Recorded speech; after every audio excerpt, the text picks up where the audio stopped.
Olá, tudo bem? Seja bem-vindo ao canal Meu Momento com Deus. Nessa ocasião nós teremos mais um momento de meditação e que nessa ocasião o nosso Deus, por meio do seu Santo Espírito, possa falar ao meu e ao seu coração, tá bom? Quero convidar você a orar e logo em seguida conhecermos qual será o tema e o texto bíblico a qual nós vamos conversar um pouquinho mais. Vamos orar então? Senhor Deus, estás nos céus, muito obrigado, Pai, por mais uma oportunidade de poder buscar a tua santa presença. Nessa ocasião, mais uma vez, o teu Santo Espírito possa falar aos nossos corações, que a nossa mente possa estar ligada e conectada a ti, e que dessa forma a gente já possa ir se beneficiando, né, daquilo que um dia será por toda a eternidade, a tua santa presença. Fica conosco, é isso que nós te pedimos, em nome de Jesus Cristo. Amém. Pois muito bem. O tema de nossa meditação hoje é a prova de Deus. Eu quero convidar você a abrir a sua Bíblia na carta de Tiago, capítulo 1. Nós vamos ler o versículo 21 que diz: Portanto, despojando-vos de toda a impureza e acúmulo de maldade, acolhei com mansidão a palavra em vós implantada, a qual é poderosa para salvar a vossa alma. A meditação de hoje, ela chamou a atenção aqui a um jovem rapaz de 21 anos, né, ali no ano de 1667. Ele fez um grande feito, ele conquistou o seu doutorado. Porém, a história desse jovem é marcada por grandes realizações, né? No final, após eu dizer quais foram essas realizações, eu vou dizer qual é o nome dele. As primeiras realizações começou ali quando ele tinha apenas 8 anos de idade. Com apenas 8 anos de idade, ele já falava, ele já dominava o idioma do latim e do grego, né? Isso é um grande feito. Hoje, quem sabe eu e você não sabemos nem o português que se preze, quanto mais outros idiomas, né?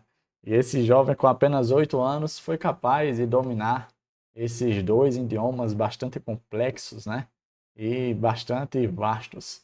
Com 15 anos, ele fez também grandes coisas, como por exemplo, ele tinha um vasto conhecimento na filosofia, na moral, na teologia escolástica e tantas outras coisas. Também estudou direito, matemática e com esse conhecimento, ele foi o responsável por enunciar o cálculo diferencial a partir do invento a máquina de fazer operações. A gente percebe que esse jovem era um jovem diferente, especial. Porém, ele ficava um pouco, vamos dizer assim, chateado quando ele via alguns pensadores, alguns críticos, algumas, vamos dizer assim, pessoas com um raciocínio, né, diferente, assim como o dele, de certo modo, desdenhar de Deus, né? E falar algumas frases como o tipo, olha, se Deus existe, com certeza ele não está aqui. As pessoas normalmente se utilizam desse tipo de afirmação com relação às tristes realidades, né, que infelizmente esse mundo mal traz à nossa vida, né, ao nosso campo de visão, como sofrimento, como as doenças, como a maldade. E aí algumas pessoas têm a ideia de que Deus não existe, de que Deus não está nem aí para a gente, de que Deus abandonou os seres humanos e o nosso mundo. E aí o que aconteceu foi o seguinte: esse jovem, que tem por nome Gottfried W. Leibniz, né? Ele defendeu fazer uma espécie de defesa de Deus. E ali ele batizou, ele chamou essa defesa que ele fez de Teodiceia, né? E a Teodiceia nada mais é do que vamos dizer assim, a junção de termos gregos, né, que significa exatamente justificar a Deus. E ali ele fez a sua defesa com relação à existência de Deus, à prova de que Deus é real, de que Deus existe, de que Deus não abandonou, né, de que Deus é um Deus presente na minha e na sua vida.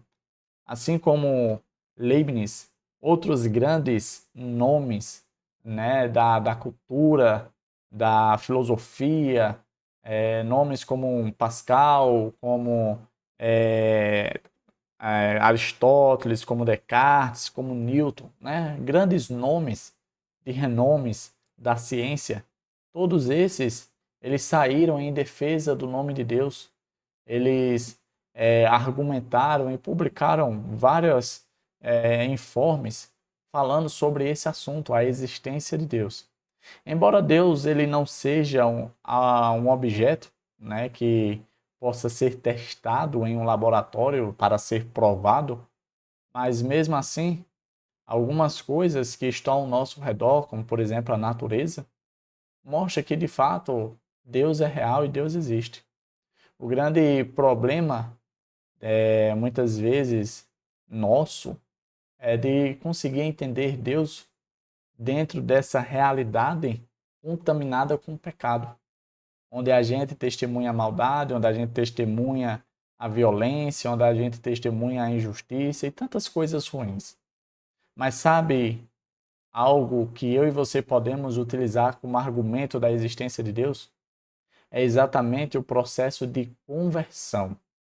Por isso, Tiago, ele descreve nesse verso que a gente leu, 21, dizendo o seguinte: olha, acolham com mansidão a palavra implantada em vocês, a qual é poderosa para salvar.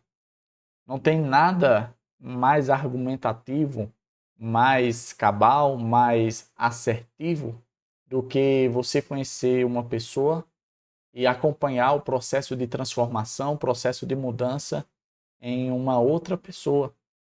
Não que ele vá sofrer ali uma metamorfose, mas que de fato ele vai abandonar hábitos ruins e vai passar agora a viver hábitos bons.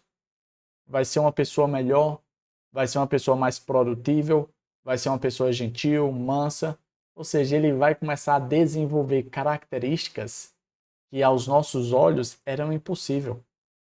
E tudo isso acontece mediante ao acolhimento da palavra de Deus que, vamos dizer assim, é feita e realizada por todo aquele que decide crer que Deus existe.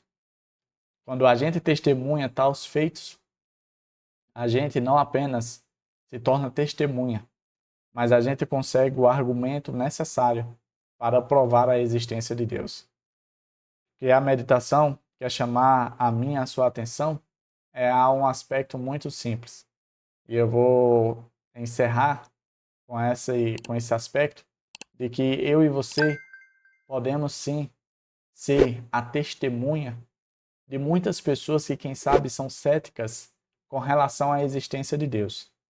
Eu e você podemos ser a prova que algumas pessoas estão precisando para começar a desenvolver um relacionamento com Deus, para começar a, de fato, viver e crer na ideia, no argumento de que Deus é real e existe. Basta eu e você acolher essa palavra de salvação, a palavra de transformação e conversão.